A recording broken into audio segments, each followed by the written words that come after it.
નમસ્કાર, હું આદર્શ છું. વેલકમ ટુ આદર્શ education society.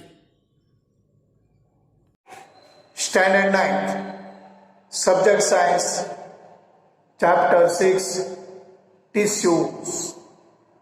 Dear students, in the last video we have discussed what is tissue. Okay, now we will see the classification of tissues. Plant tissues classification we will study that. Okay, so first of all we will see that the plant tissues are mainly broadly divided into two types: meristematic tissues and permanent tissues. See, again I will repeat these. Plant tissues are broadly classified into two types: meristematic tissues and permanent tissues.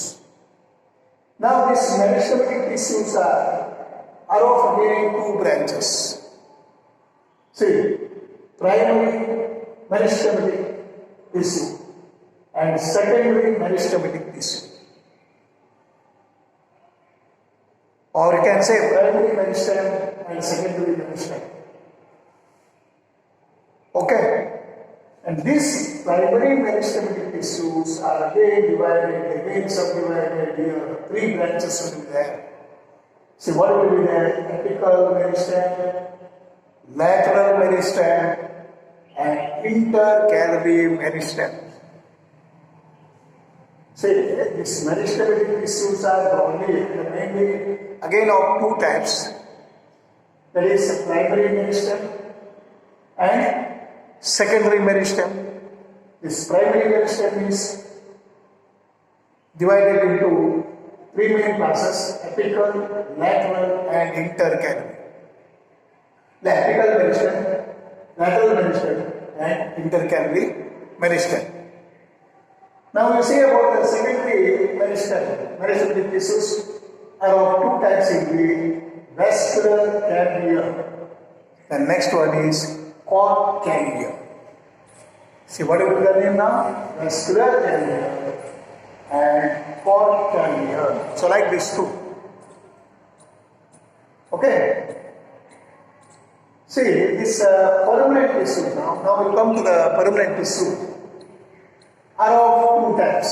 Permanent tissues are of two types: the simple tissues and compound tissues. Simple tissues and complex tissues. So what is there? Complex. COMPLEX, complex tissues. The simple tissues are of three types: parenchyma, collenchyma, and sclerenchyma. Okay, these are all of three types: parenchyma, collenchyma, and sclerenchyma.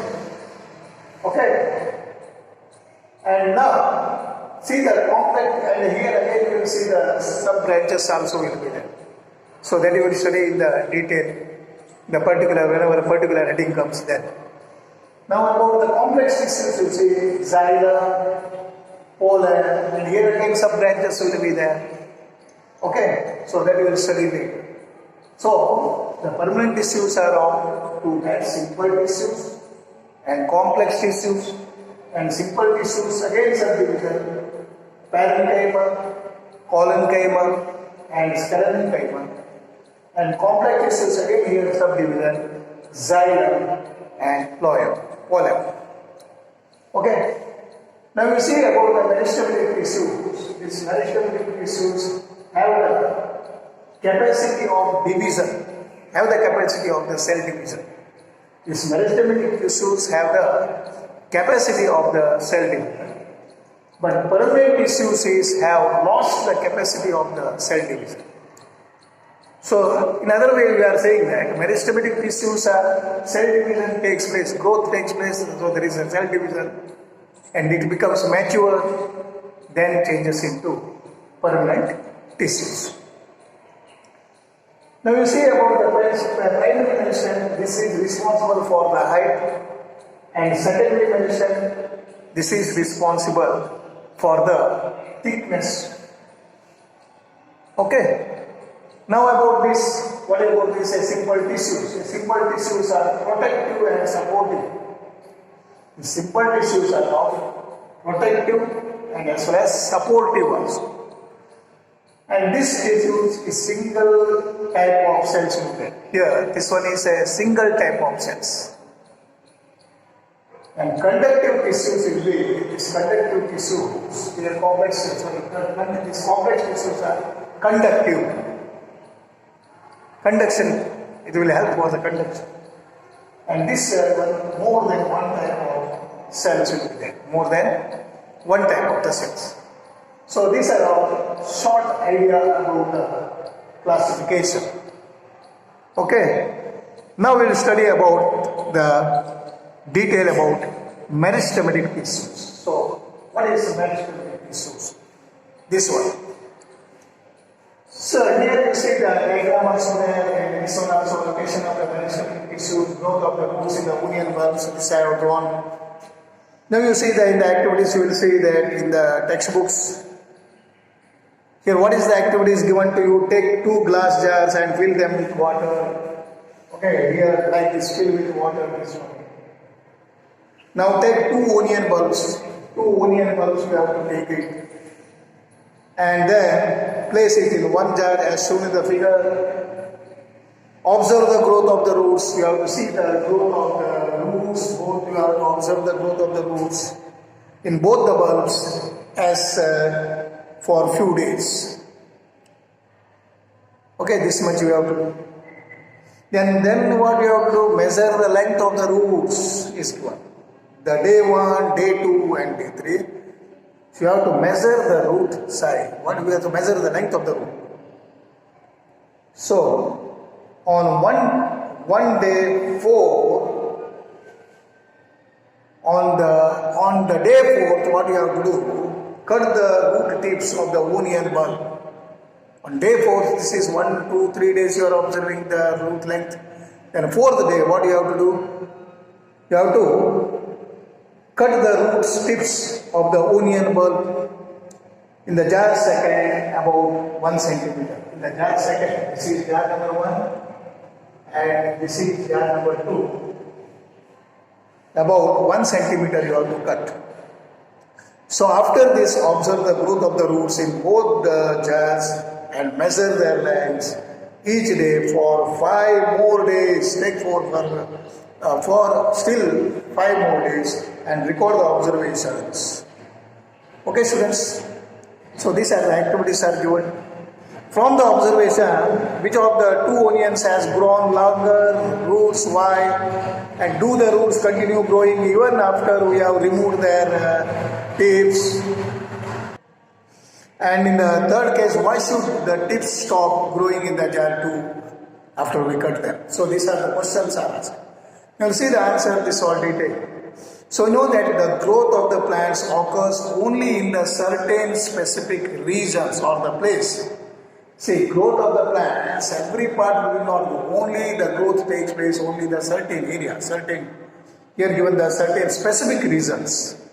This is because the dividing tissue, this is because of the division of the tissue or dividing the cells. Tissue is also known as meristematic tissue. Why? Because here the cell division takes place.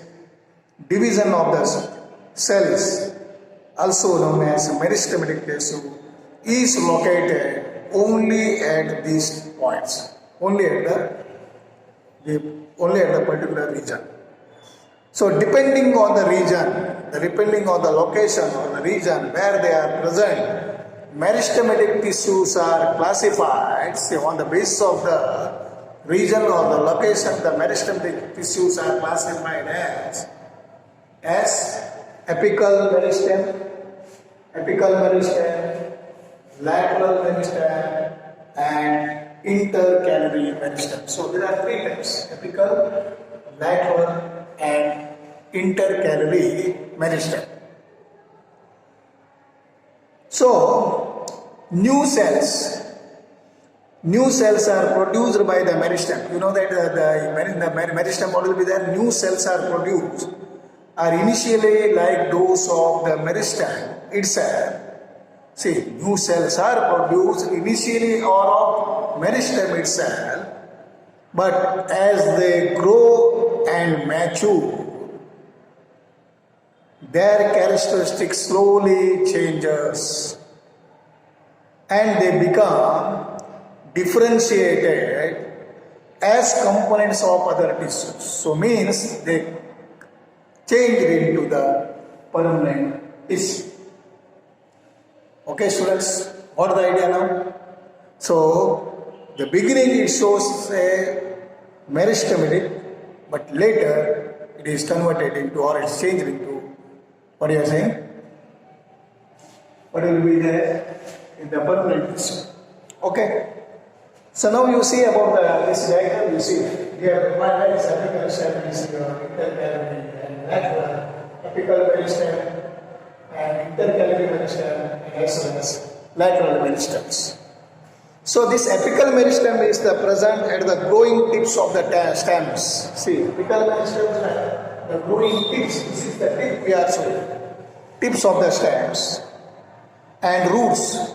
See, apical meristem is present growth of the tip and as well as in the root tips, and increases the length of the stems. So this function is increases the length of the stem as well as the root. This is the function of apical meristem.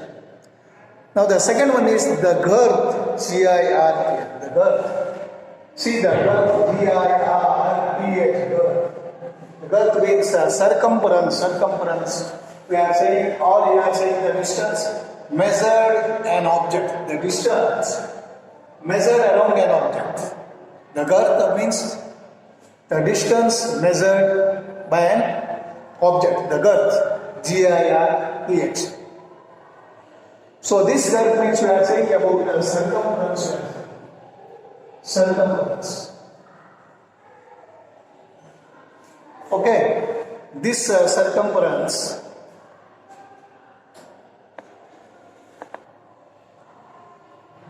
so this one, the girth of the stem and root here increases. The girth of the stems, root increases due to the lateral meristem or due to the cambium. Lateral meristem means cambium. So next one is intercalary meristem. Intercalary meristem, seen in some of the plants, it is located near the node. So where is that? Near the node. So this intercalary meristem seen in the some plants is located near the stone, near the, what you are saying? The node you are saying. Okay, and near the node you are saying, and internode also you are saying. Internode means, say for example, this one, internode. So cells of the meristematic tissues are so very active. Cells of the meristematic tissues are so active. They have dense cytoplasm. Cytoplasm is dense. Cellulose, thin cellulose walls. Cellulose walls are thin. And prominent nuclei is that. Prominent nuclei. Nuclei is very prominent. So, and here, this meristematic tissue, they have the lack vacuoles. Vacuoles are lack means what? Shortage of vacuoles. Why? Because here cells are so active, so the cell division takes place. You know that the function here, the question is asked, you might want to refer the function of the vacuoles in the last chapter. So here vacuoles means storage function. So here the storage will be not needed because cells are active, cell division takes place and cells are giving producing the another cells. So that is why here vacuole work is not there. So that is why here we think that they would lack of vacuoles. Here the question mark is why can we think why they would lack of vacuoles. So this is the answer of this. Okay students, so today we have completed plant tissues of first part meristematic tissue, and we will see the next permanent tissue and in the next video. Okay, students. Thank you. Bye bye. Thank you for joining us.